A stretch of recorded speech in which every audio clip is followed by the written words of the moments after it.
Ek gaan oorgee vir Corneil.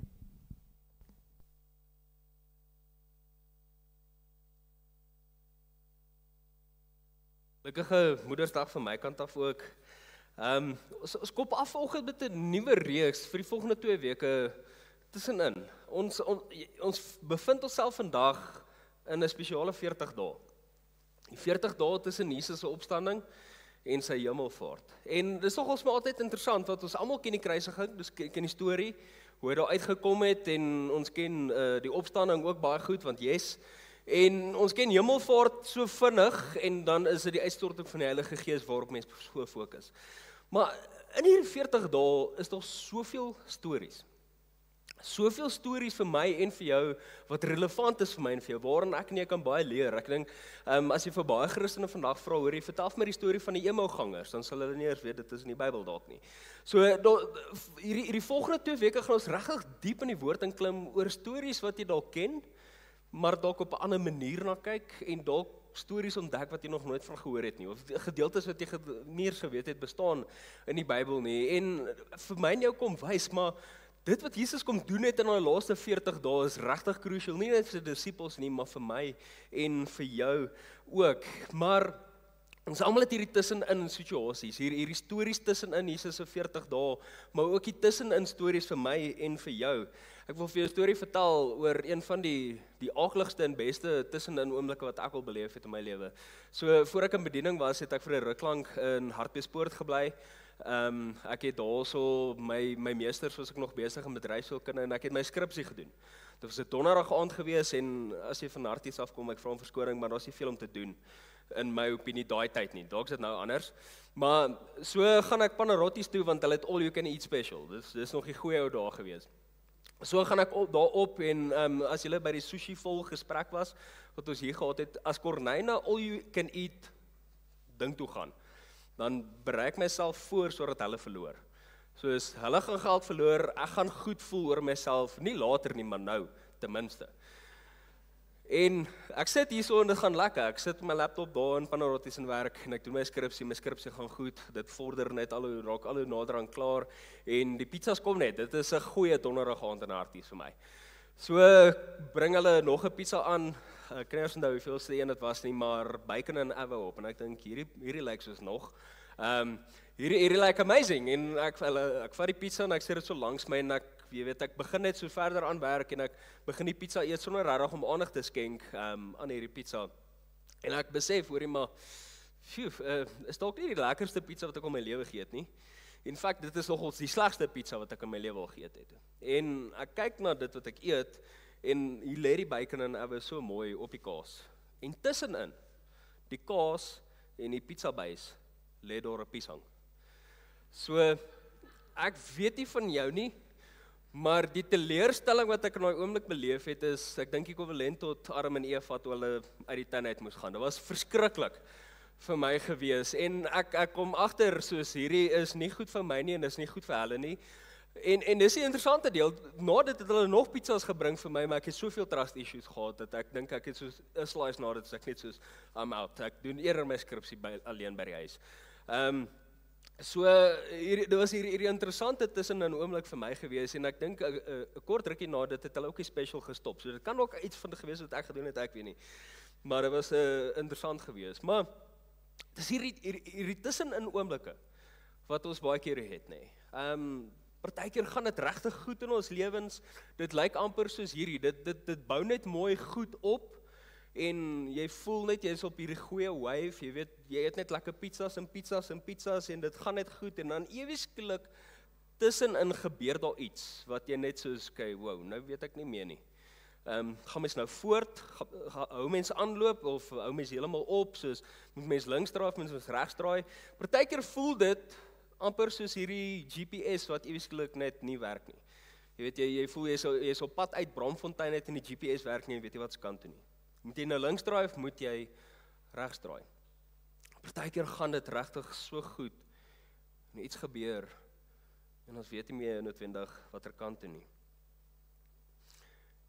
En dit is wat nogals baie mense beleef het in hierdie 40 dae rondom Jesus se opstanding en sy hemelvaart.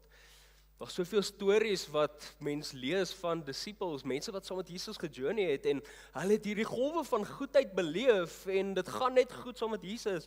En tussenin is Jesus dood, wat nou? Jy weet, moet hulle nou links draai, moet hulle regs draai, moet hulle nou heeltemal stop, moet hulle teruggaan en doen wat hulle reeds gedoen het, of gaan hulle nou vorentoe? Is hierdie fascinating 40 dae vir my en vir jou waar ons onsself bevind, en 40 is nogals baie simbolies in die Bybel, mens kan aan baie voorbeelde dink. Jy weet, God het dit vir 40 dae en 40 nagte laat reën. Nadat Moses die Egiptenaar doodgemaak het, het hy na Midian gevlug, waar hy 40 jaar in die woestyn deurgebring het, om vee op te pas. Moses was vir 40 dae en 40 nagte op die berg Sinai. Die Israeliete het 40 jaar lank rondgedwaal. Voor Samson se bevryding het Israel die Filistyne 40 jaar lank gedien.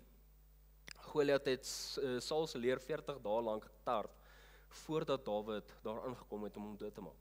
Daar's soveel voorbeelde nog, en soveel stories nog, wat mens na kan verwys, maar hierdie laaste twee is besonder vir my en vir jou.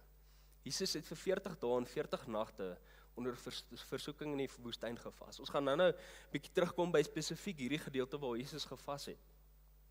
Laastens, daar was 40 dae tussen Jesus se opstanding en hemelvaart. En as mens gaan kyk na hierdie stories, hierdie dieper stories, dan sal hierdie periode van 40 dae, en partykeer in geval is 40 jaar. Nee, daar's hierdie tussenin periode wat iets moet gebeur in hierdie 40 dae of hierdie 40 jaar, sodat iets volgende kan gebeur. Maar wat baie interessant is, as mens gaan kyk na al hierdie stories en al hierdie voorbeelde, dan was dit nie 'n wagperiode eintlik gewees. Daar's nie hierdie wagperiode vir die mense in hierdie 40 dae en 40 jaar nie. Dis amper hierdie aktiewe voorbereiding vir dit wat volgende moet gebeur. Ek meen, Jesus het definitief nie in die woestyn ingegaan en gedink, ja, ek dink dis nou lank genoeg. Jy weet, ek het lank genoeg gewag, as ek nou uitgaan sal hulle my glo. Nee, dis hierdie aktiewe voorbereiding wat Jesus gehad het in die woestyn. So my vraag is vir jou, vind jy jouself dalk in 'n 40 dae heiliglik? Jy weet, in 'n 40 dae seisoen, 'n 40 dae tussenin periode wat jy nie noodwendig weet wat is volgende nie, wat is links, wat is regs. Dalk vir party van ons is dit 40 jaar nie. Die vraag is jy besig om te wag? Is jy net besig om hierdie periode deur te wag, of is jy aktief besig om voor te berei vir wat volgende is? Kom ons staan 'n bietjie stil by die laaste twee voorbeelde. Dit is baie interessant as ons gaan kyk. Daai 40 dae waar Jesus in die woestyn was vir hom nodig geweest, want dit is die release van sy ministry geweest. Daai 40 dae was nodig sodat hy kon release word vir sy bediening, en die 40 dae waarin ek en jy onsself nou bevind, dit is die 40 dae waar Jesus die disippels gerelease het vir hulle bediening. So ek en jy vind onsself in daai unieke spasie waar die disippels ook was, sodat ek en jy aktief voor kan berei vir ons bediening, ons aktief voor kan berei vir wat volgende is.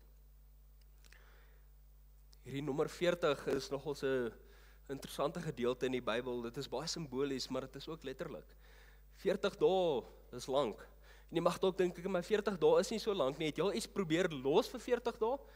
Los sosiale media vir 40 dae? Los koffie vir 40 dae? Los negativiteit vir 40 dae? Los rasisme vir 40 dae?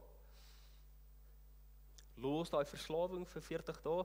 40 dae is regtig lank, behalwe as jy matriek is. Voor die days is, dan is hy net so. My punt is, 40 dae is baie vir Jesus om deel te wees van stories. 40 dae is baie vir my en vir jou om in die woord in te klim, om te besef, hierdie is net so belangrik soos die stories voor dit en na dit. Die Bybel is vol stories wat ek en jy kan lees rondom hierdie 40 dae, en mense wat eintlik so naby aan Jesus was, wat hom so lief gehad het, en nadat hy dood is en nadat hy opgestaan het, hom glad nie herken het nie. So ek wil julle uitnooi om oop te maak by Johannes 20, vanaf vers 11 tot 16 gaan ons bietjie lees. Ons gaan lekker stil staan vanoggend in Johannes 20, Nuwe Testament. As jy gewonder het, is julle welkom om daar oop te maak. Dis lekker, dis die storie van waar Jesus aan Maria verskyn. Jy sal dit nie glo nie, maar ons gesels nog steeds oor die graf en die opstanding, maar dit is meer belangrik as net daai een naweek 'n jaar. So as jy saam met my sal lees in jou Bybel, andersins lees of luister saam met my. Hier is 'n verskyn van Maria Magdalena. Maar Maria het buite die graf gaan staan en huil. Terwyl sy huil, het sy vooroor gebuk om in die graf in te kyk. Toe sien sy 2 engele met wit klere aan daar sit, waar die liggaam van Jesus gelê het. Een waar die kop en een waar die voete was. Hulle vra toe vir haar: "Mevrou, waarom huil jy?" Sy antwoord hulle: "Ek huil omdat hulle my Here weggevat het en ek weet nie waar hulle hom nou begrawe het nie." Nadat sy het gesê het, het sy omgedraai en vir Jesus daar sien staan, maar sy het nie geweet dat dit hy is nie. Jesus vra haar toe: "Mevrou, waarom huil jy? Vir wie soek jy?" Sy het gedink dit is die tuinopsigter en sy het vir hom gesê: "Meneer, as u hom weggevat het, sê vir my waar u hom begrawe het en ek sal hom daar gaan haal." Jesus het vir haar gesê: "Maria." Sy draai na hom toe en sê in Hebreëus vir hom: "Rabboni," dit beteken leermeester. Dis hierdie interessante storie wat mense eintlik lees en ek dink altyd, imagine hoe moes Jesus gereageer het in hierdie oomblik. Dis hierdie great reveal van hoekom my aarde toe gekom het, om vir mense te kom wys, yes, ek het gesterf, maar ek het ook opgestaan, en hier staan Maria voor hom, die eerste persoon wat dit gaan beleef, en ek imagine soos die menswees van Jesus is net soos, hier sit nou, jy weet, soos hier is die eerste oomblik nou, en sy herken hom nie. Nee, soos ek dink die menswees van Jesus se oë sou nogal gerol het, en ek sê, okay, regtig, jy weet, soos hierdie great reveal oomblik, en sy herken hom net absoluut glad nie. Ek wonder altyd daai Maria, hoe hy geantwoord het. Was dit soos 'n Maria, of was dit net soos 'n Maria? So veel goed het in Maria se lewe gebeur op daai tyd.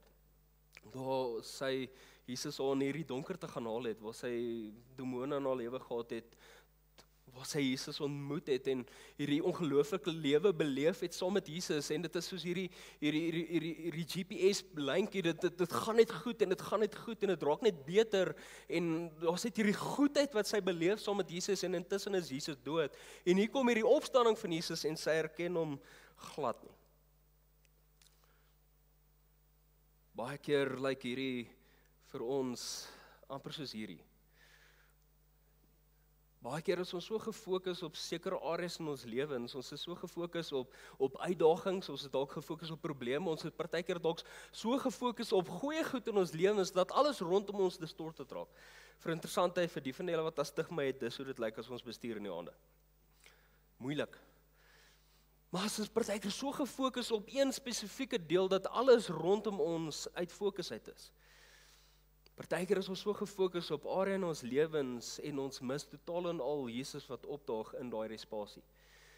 Mense mag dalk dink, Corné, dis 'n bietjie 'n far stretch oomblik, ons lees dit in die Bybel, dit is nie meer relevant vandag vir my en vir jou nie. Hoe lyk dit vir my en jou vandag? Kom ek vertel vir jou 'n storie. So Ai en Daniel, vir die van julle wat nog hierso hulle geken het, wat deel van ons span was, hy vertel vir ons enige storie. Waar hy vir Daniel, sy vrou, gesê het, hoorie, ek het nou baie meetings en ek kan nie wegbreek nie, maar daar's hierdie pastoor wat ons moet gaan kry by die Gautrain. Kan jy, Daniel, asseblief my vrou net hierdie pastoor gaan haal? En sy is baie verontwaardig wat sy alleen vrou moet Gautrain toe moet gaan om 'n pastoor te gaan oplaai wat sy glad nie ken nie. Sy weet nie hoe hy lyk nie, maar nou moet sy hierso staan met by die Gautrain en wag vir hierdie. Ek meen, sy het 10 keer dalk met 'n bordjie gestaan en sê, pastoor wie ek nie ken of ek weet hoe jy lyk nie. So staan sy in hierdie spasie, het vir haar so vinnig verduidelik hoe hierdie pastoor lyk, en sy staan nou en wag nou hier vir pastoor, maar min wetend, het eintlik met Daniel se ma gereël, dat haar ma by die Gautrainstasie gaan aankom. So sy, in al die tyd sou sy nooit die pastoor gaan oplaai het nie, sy sou haar ma daar ontmoet het. En hier staan Daniel, en hierdie trein gaan oop, en hierdie mense kom uit, en sy soek net hierdie pastoor, en sy sien haar ma, reg voor haar, en sy gaan net aan, en soek nog steeds hierdie pastoor, wat sy nie weet hoe hy lyk of enigstens ken nie. Haar eie ma, wat sy al vir jare ken, staan reg voor haar, en sy mis hom, sy mis haar. Hoe maklik is dit vir my en vir jou om so gefokus te wees op sekere areas in ons lewens en ons mis totaal en al Jesus wat reg in daai spasie opdaag. Hierdie tussenin oomblikke waarin ek en jy beleef, dit gaan goed en ons mis die oomblik. Is daar iets in jou lewe wat verhinder dat jy God kan raak sien? Dat jy Jesus kan raak sien in daai goeie spasie? Paasfees het gekom en gegaan. Ons het Jesus se dood geselebreer, maar ook sy opstanding geselebreer. Ons het gepraat oor die vorige reeks, ons is ingesluit in sy dood, maar ons is ook ingesluit in sy opstanding. Ons het gepraat oor ons autoriteit en hoe ons staan en hoe ons kyk teenoor sonde. Dit is nie meer hou vas op ons nie, ons het victory in dit. Die vraag is, kyk, wat nou? Jy weet, dit is so maklik dat Goeie Vrydag en Opstanding Sondag adrenalien kan wees vir Christene. Dis hierdie een goeie naweek, 'n jaar wat ons celebrate, maar na dit dan val ons dalk net weer terug waar ons was voor dit. Die vraag is, waar is Jesus nou vir jou? Dis hierdie pragtige paradoks eintlik in skrif, hierdie misterie. Aan die een kant lees ons mense soos Maria wat Jesus dadelik nie herken het nie, en dan lees mense in Johannes 20 bietjie later hierdie ongelooflike oomblik encounter tussen Jesus en Thomas. So net bietjie konteks, Jesus het al reeds aan die disippels verskyn in hierdie tydlyn, maar Thomas was nie daar gewees nie. Die disippels sê vir Thomas, hoor hierdie het gebeur, en Thomas is net soos nou huis. Daar is 'n manier nie. En ons lees hierdie encounter, hulle sê in Johannes 20 vers 26 tot 29. 8 dae later was Jesus se disippels weer bymekaar en Thomas was by hulle. Hoewel die deure gesluit was, het Jesus gekom en hulle tussen hulle gaan staan en gesê, imagine gou oomblik. Jy sit daar lekker saam met jou vriende in kuier, jy sit en lekker en eet en wat ook al mag wees en woef, hier kom Jesus deur die muur. Hy sê vir Thomas, bring jou vinger hier en kyk na my hande en bring jou hand en steek hom in my sy en moenie langer ongelowig wees nie, maar wees gelowig. Dan nou by dit uitkom. En Thomas sê vir hom, my Here en my God. Toe sê Jesus vir hom, glo jy nou omdat jy my sien? Gelukkig is die wat nie gesien het nie en tog glo.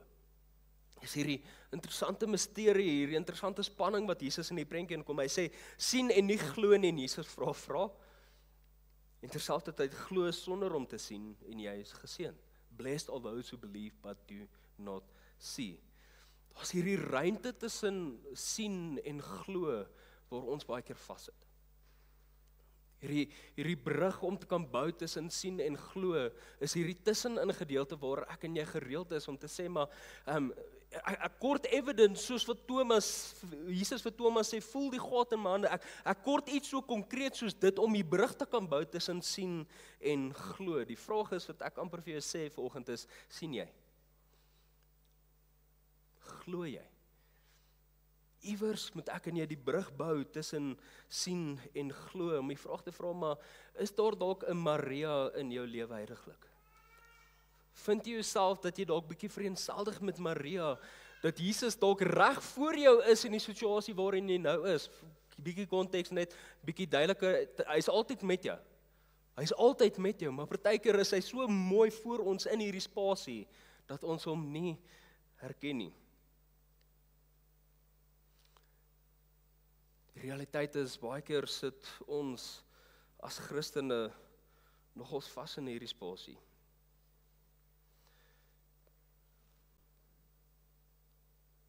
Ons sit vas in hierdie spasie wat sê, hy wil nog glad nie werk nie. Anyway, hulle vra toe vir haar, mevrou, waarom huil jy? Vir wie soek jy? Sy antwoord hulle, omdat hulle my Here weggevat het, en ek weet nie waar hulle hom nou begrawe het nie. As Christene sit ons nogals gereeld in daai spasie vas. Hy is weg, en ek weet nie nou meer waar hy is nie. Meanwhile is Jesus reg daar, in hierdie spasie. Is jy dalk in 'n seisoen nou, in uitdagings wat jy dalk in jou lewe nou beleef, en Jesus staan reg voor jou, hy roep jou op jou naam, en ons mis hom totaal en al, staan Jesus soos Daniël se maar reg voor ons, en ons mis dit. Is die vraag wat ons eintlik vra, dit klink drasties, maar is nogal 'n realiteitsvraag, wat ek en jy onsself moet vra. Is Jesus nog begrawe in jou behoefte om in beheer te bly? Is Jesus nog begrawe in jou behoefte om in beheer te bly? Is hy nog begrawe in jou huwelik? Is hy nog begrawe in jou finansies? Is hy begrawe in jou werk? Is hy begrawe in jou verhoudings? Is hy begrawe in jou vertroue in hom. Hierdie week het ek met so baie mense gesels wat gesê het, hoorie, maar jy sê ek volg vir Jesus, maar ek kan hom nie vertrou nie. Jesus is lewendig in alle areas van my lewens, maar hierdie moet ek nog self probeer doen. Ek moet nog self probeer uitfigure hoe ek in beheer kan bly van hierdie, om hierdie self te probeer doen, want ek sukkel om hom te kan vertrou. Ek wil vanoggend eintlik 'n persoonlike getuienis kom share. Hierdie afgelope 2 weke het ek ook gesukkel met dit. Vir die van julle wat onthou, ons het laaste 2 weke eintlik bietjie gesels oor hierdie klankstelsel wat ons moet vervang by Dr. Dale Linden, en niet kos hy R104,000, maar jy weet nou begin mense Corneise se stres begin hardloop oor hoe gaan mens daai reg kry, en ons het dit daarom afgekry tot R54,000 toe, maar dit bly nog steeds R54,000, en Corneise kop is die hele tyd van, okay, maar hoe bly ek in beheer om hierdie finansies te kan reis? Volgende week het ons nog hierdie meetings wat ons moet hou oor hoe gaan ons hierdie cover, al daai tipe goed. En Jesus daag in hierdie oomblik op direk na die dienste. Vanoggend wil ek kom celebrate. Yes! Dit klink soos hierdie omswaai van hierdie oomblik, maar dis so 'n oomblik wat ek beleef het laasweek. In my kop is ek die hele tyd van, hoe gaan ons hierdie reg kry? Hoe gaan Corneille hierdie reg kry? En ek besef, maar hoekom moet ek? Hoekom moet Corneille self hierdie probeer uitfigure? Daar het soveel mense na 'n tyd my toe gekom en sê, hoorie, maar ons help graag stuur die faktuur en ons help hierdie uitsorteer. En in my kop is ek soos, Jesus, prys Here, hierdie is fantasties, maar terselfdertyd dink ek nog, okay, ons moet hierdie in die tweede diens doen, ons moet hierdie nog vanaand doen, en iewers hierdie week moet ons 'n baie groot gesprek hê oor hierdie. Jesus daag op in hierdie spasie, maandagmiddag 12:00 toe is dit uitgesorteer. In hierdie oomblik is Corneille net soos, ek was in Maria. Jesus was reg voor my in daai spasie en ek het hom totaal gemis, want ek het so gefokus op die areas rondom my. Jesus is goed. Hy's goed vir ons. Hy daag op in die spasies waar ons hom die meeste nodig het. Is hy begrawe nog in daai areas in jou lewens? Daag hy op in daai areas, maar ek kan nie herken hom nie. As ons so gefokus om hierdie self te probeer uitfigure. Is hy begrawe in jou gewoontes? Is hy begrawe in jou gewoontes? Is hy begrawe in jou verslawings? Hierdie afgelope 3 weke het ek met meer mense gesels oor gewoontes wat moet gebreek word. Verslawings wat moet gebreek word, as wat ek al in 7 jaar in bediening is. Ons het so sterk in die Heilige Gees hierdie week beleef van daar's mense wat gewoontes moet breek. En mense dink ook gewoontes en verslawings is hierdie rowwe goed, jy weet, pornografie en alkoholisme en goed. Yes, dit is dit ook, maar kafeïne, sosiale media, negativiteit, rasisme, spandabelrig wees met jou finansies. Watter areas is daar gewoontes wat gebreek moet word? Groot of klein?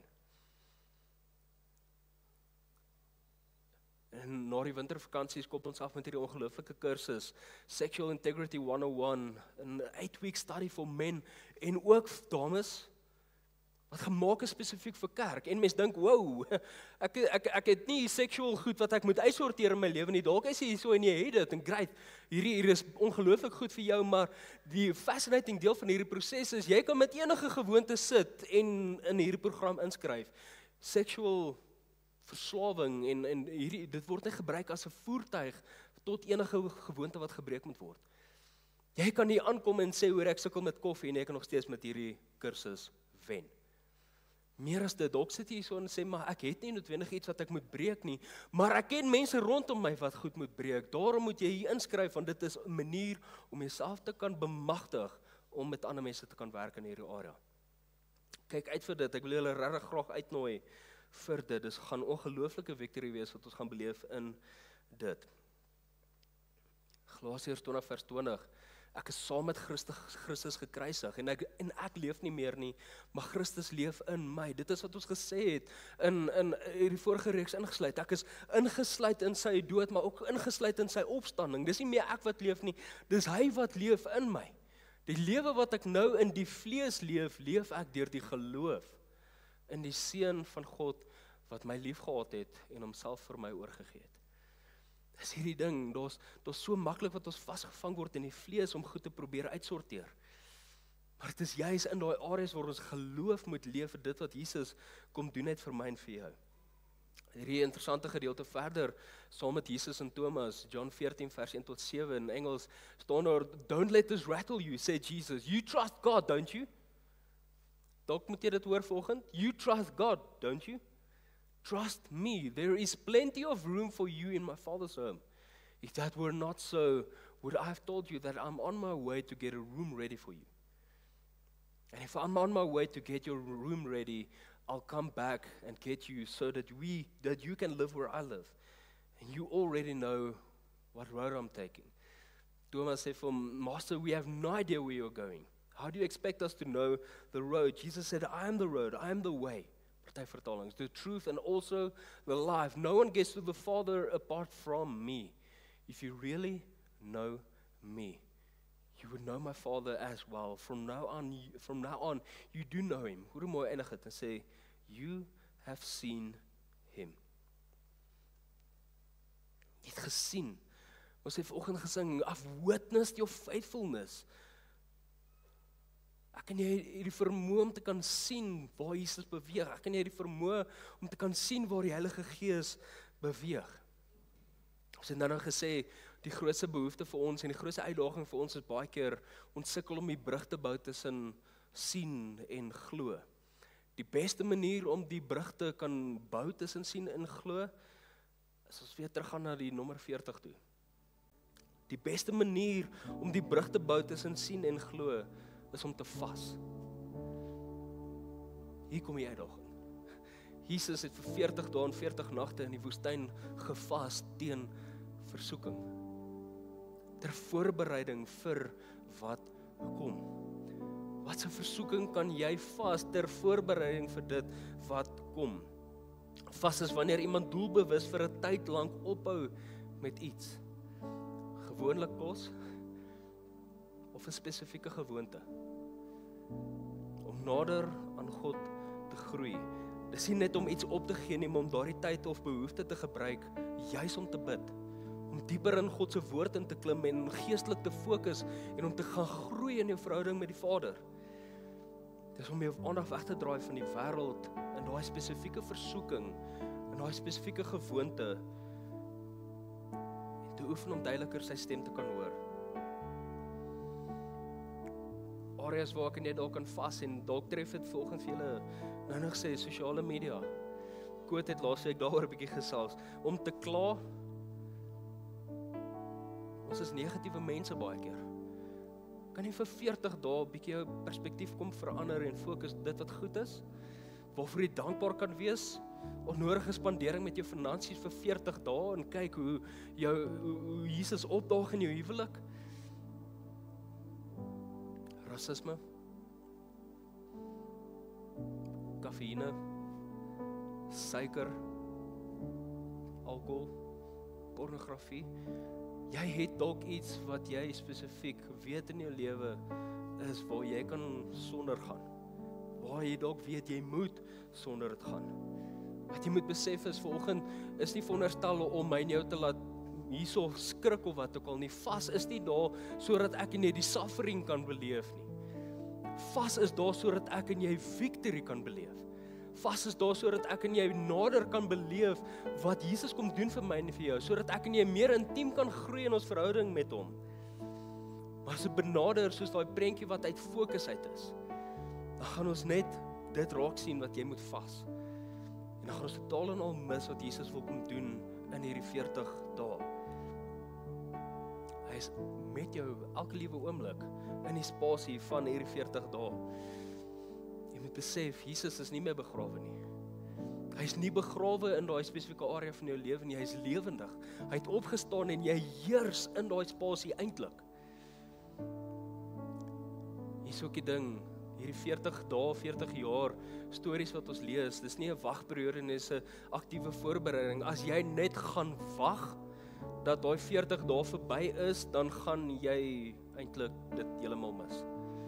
As jy net wag vir daai 40 dae, dan gaan dit suffering wees. Maar as jy aktief voorberei vir dit wat Jesus wil kom doen na hierdie 40 dae, dan gaan jy victory beleef. Baie moeiliker om terug te val in die ou gewoontes. Wat is dit wat jy kan vas vir 40 dae? It's challenging, ek weet. Kornei, suiker. Dewald het altyd hierdie gesegde gehad, as jy so dik is soos ek, moet jy nee sê vir goed. En ek het altyd vir Dewald gelag, toe dog ek, hy praat tog ons waarheid. Ek moet nee sê vir goed. Waarvoor moet jy nee sê? Kornei gaan vir 40 dae suiker vas. Het gaan suffering wees tot 'n mate, maar ek sien uit vir die victory. Ek het hierdie quote gelees wat sê, you would die for your kids, but would you live for them? En dis hier my so getref om te sê, maar ek wil hierdie doen sodat ek kan gesond leef vir my kinders. Gesond kan wees vir my gesin. Ek daag nie jou uit en ek gaan aan met my lewe nie. Ek nooi jou uit, kom deel saam met my in my journey. Twee goed wat baie nodig is. Jy het iemand nodig wat jou accountable kan hou. Jy het iemand nodig wat jou kan rekenskap gee vir jou daaglikse routines. Ek het mense saam wie ek 'n journey stap. Elke aand 8 uur, tussen 8 uur en half 9 kry ek 'n WhatsApp van hulle af wat sê, dit het goed gegaan. Dag 1 is verby, dag 2 is verby, dag 3 is verby. Hoe kan dit mag wees? Klein groep, ons praat elke week oor hoekom jy, waar jy kan inskakel in 'n groep. Dit is hoekom. Accountability, rekenskap is ongelooflik belangrik in dit. Wie kan jou accountable hou vir die volgende 40 dae? Tweedens, jy gee iets op, ja, maar wat vat jy intussen? Jy kan nie net iets los en dit laat gaan nie, want jy gaan net fokus die hele tyd om dit nie te doen nie. Jy moet dit vervang met iets gesonds. Los die gewoonte, begin nie weer, begin meer oefen, begin meer Bybel lees, begin meer gebed tree saam met die Vader, begin meer saam met mense kuier, hoe ook al dit mag lyk. Jesus is lewendig. Hy is nie meer begrawe in daai areas in jou lewe nie, en hy wil vir jou kom wys hoe goed hy is. Wat gaan jy vas vir die volgende 40 dae? Kom ek bid saam. Dankie Here vir vanoggend, Here. Dankie dat ons net hierdie uitdaging kan gee vir mense. En eintlik net nader kan beweeg saam met U in hierdie journey, om victory te kan beleef, Here. Om te kan weet, Here, maar U is groter as goed waarin ons vashou in die lewe.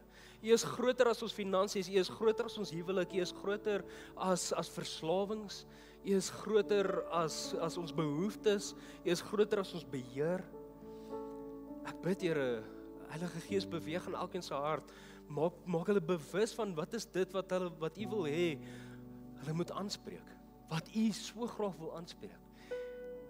Meer as dit, Here, ek bid vir gehoorsaamheid volgend, Here.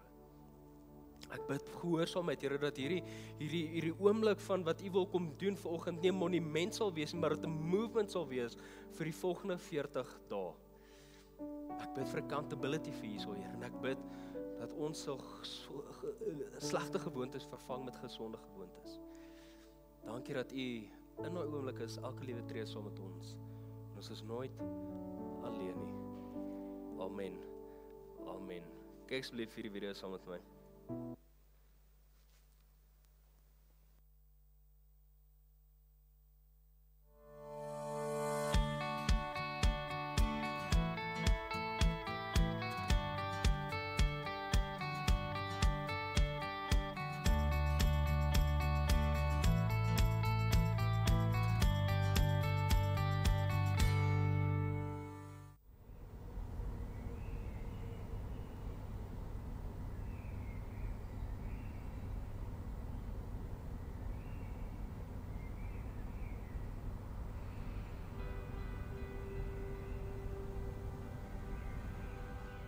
Blessed are the poor in spirit, for theirs is the kingdom of heaven. Blessed are those who mourn, for they shall be comforted.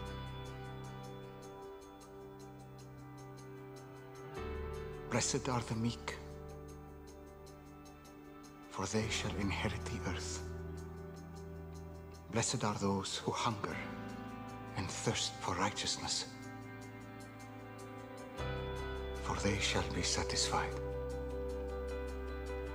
Blessed are the merciful, for they shall receive mercy. Blessed are the pure in heart, for they shall see God.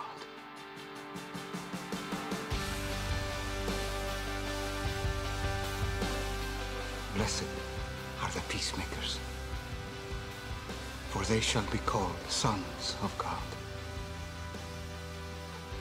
Blessed are those who are persecuted for righteousness' sake, for theirs is the kingdom of heaven. Blessed are you when others revile you and persecute you and utter all kinds of evil against you falsely on my account. Rejoice and be glad,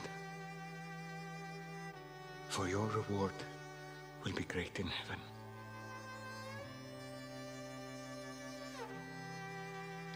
You are the salt of the earth.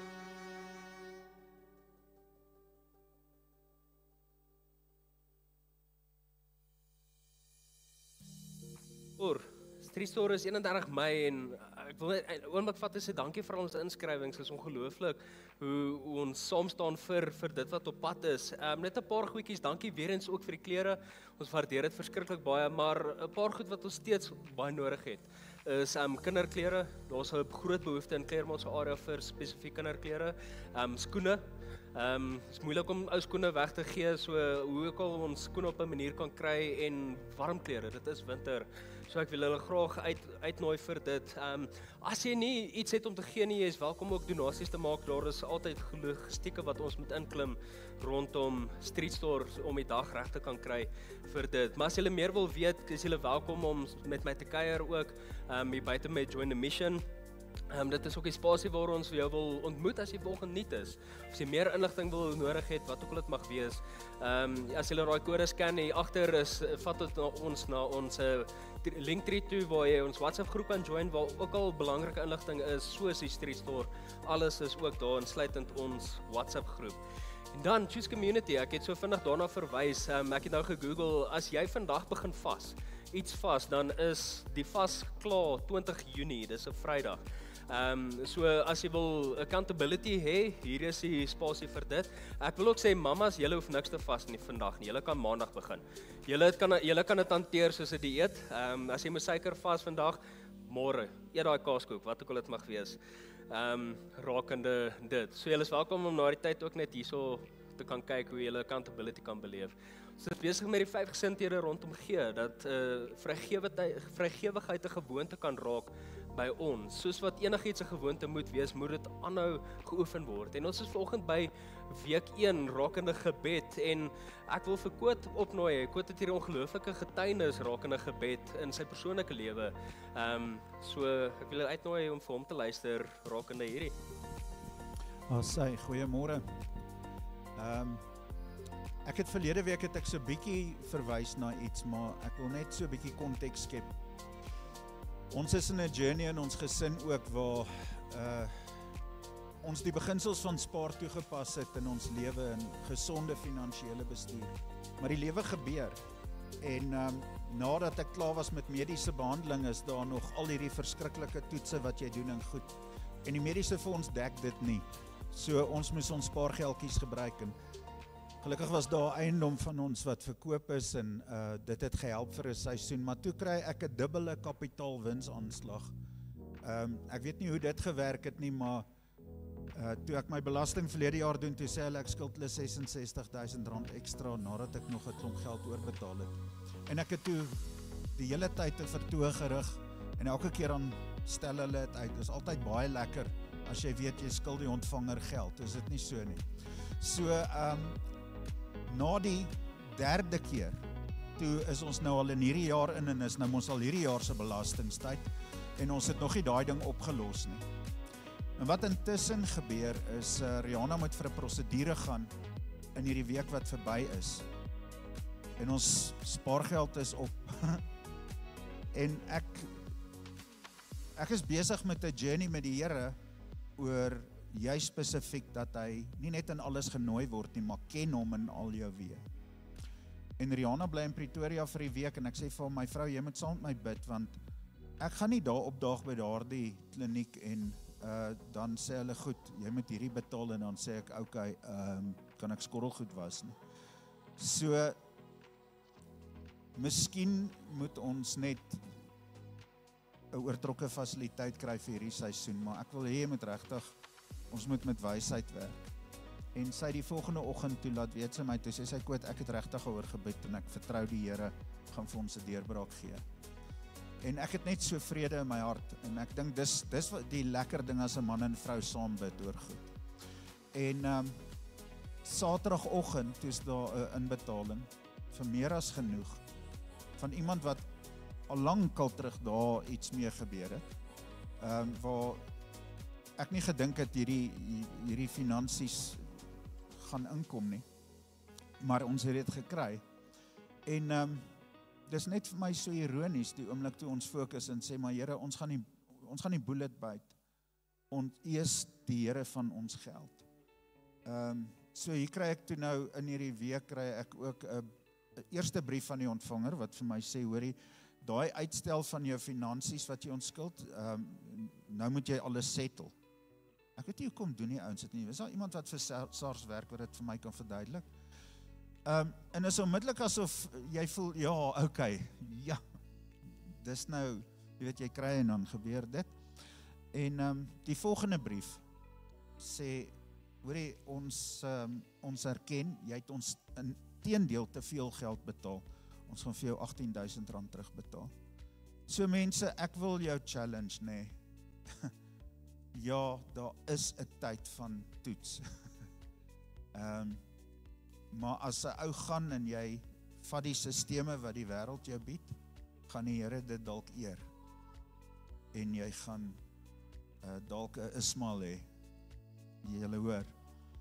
Maar mag jy vandag bemoedig word hierdeur, en as jy vandag hier sit en jy het finansiële challenges, wil ek graag saam met jou bid, dat ons die Here nie net vertrou vir iets nie, maar dat ons hom die leier maak van ons finansies.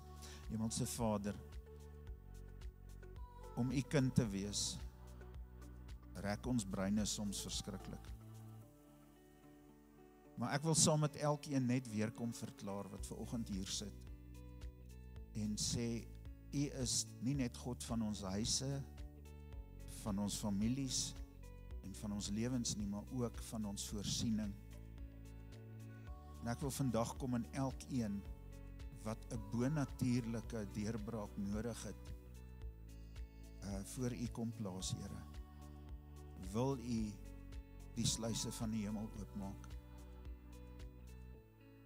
Of die geleentheid gee om daardie uitkoms te gee. Ons dankie daarvoor in Jesus Christus naam. Amen.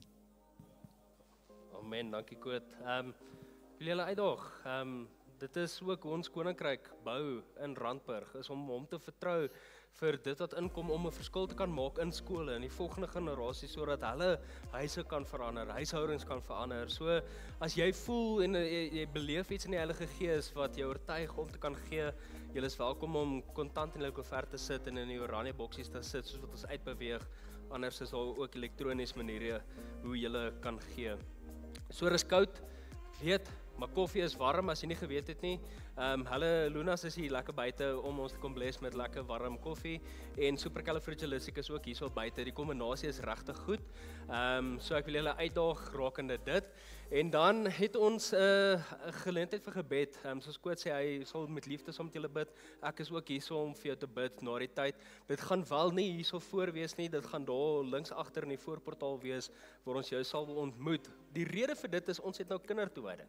'n Mamma wat haar kinder toewy op Moedersdag. Hoe mooi is dit aan die einde van die dag? So ek wil julle uitnooi. Ek weet dit is koud, maar koffie is warm. Ek sê dit weer. Dat almal kan uitbeweeg sodat ons kan voortgaan met die kindertoewyding in hierdie spasie. Ek sien ons dag verder. Sterkte met die vas. Ek is saam met jou.